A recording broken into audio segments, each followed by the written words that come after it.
At this station, we're gluing on what we call the ears of the guitar neck. It gives us the extra width so we can buy wood at a smaller dimension and still make use of the large Gibson traditional peghead. Each side has glue applied.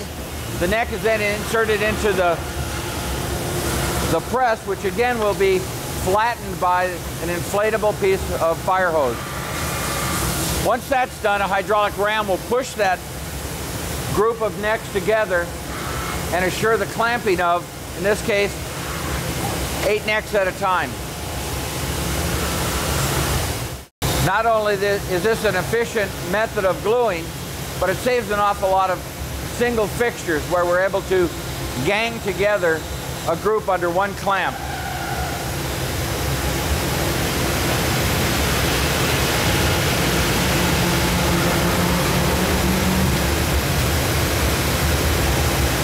Air pressure is inserted, the ram is shoved home, everything is held perfectly flat and true, and the result is a neck with a even glue joint.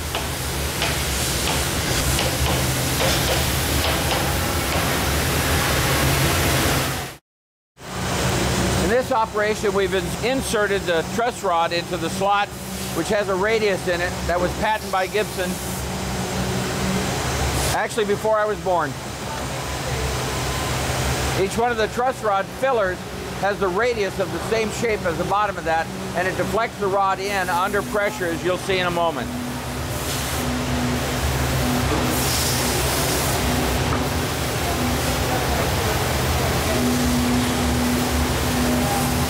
In this process, we've used a piece of fireman hose, which is inflated under pressure, and against these strong backs in this iron top table, we've flexed that truss rod into the bottom of the groove, and with the glue in place, we've pressed the filler into it, and we glue to it one operation. It ensures a really accurate placement of that truss rod filler to hold the rod in its bent position so that once under tension, that neck will be allowed to straighten itself back out with the aid of the acorn nut on the end of the threaded rod.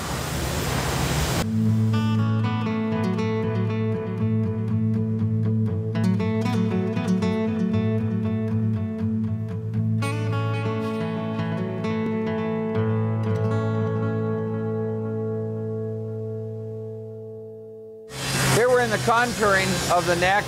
We've been through first and second mill operations on it. It's had additional cure time, and now the program will be run to actually shape the guitar into the appropriate pattern for the model being built. In this case, we're building J45 necks that will end up being modern classics.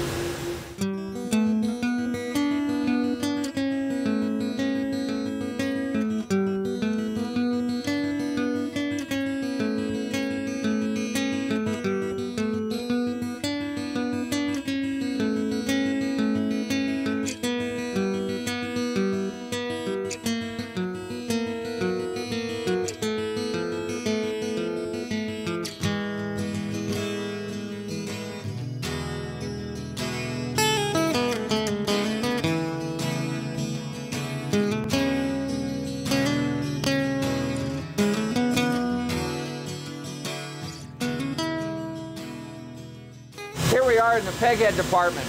This is where we put the inlay cavity in for our mother pearl logo and crown. Here we also install a pocket cut to put an injection molded peghead veneer to round or the binding of the headstock.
In this portion of the neckline, we're applying the inlays to the pocket cut that was done by the pedal. Here we have a inlay that is so tight that we have to use ultra-fine dust and super glue to actually glue the mother of pearl into the board.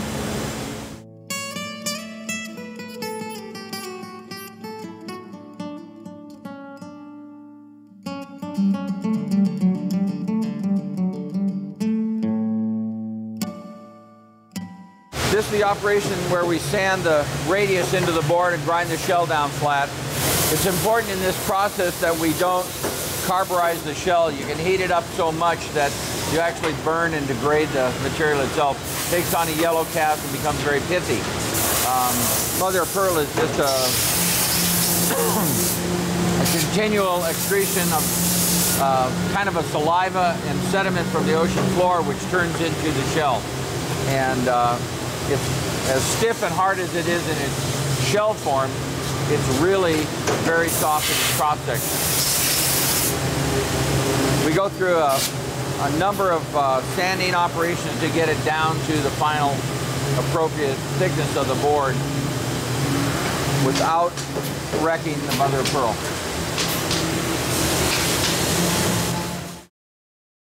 Here we are again in the pedal machine shop, or our mill room, neck construction, bridge construction.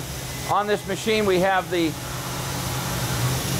tooling that we use to build every guitar bridge that is made in the factory.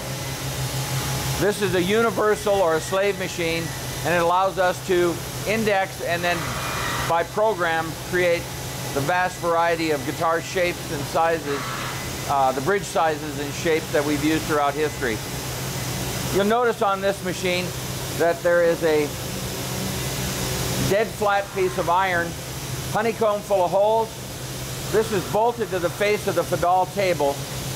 Inside this are a variety of location holes, each one of these with a hardened drill jig bushing, which allows us to put any tooling for any operation on any machine, so that we can switch these fixtures at our discretion to do the job that we might need.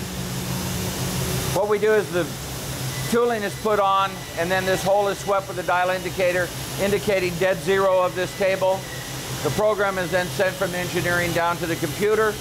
The computer then runs the program appropriate to produce the part that we require.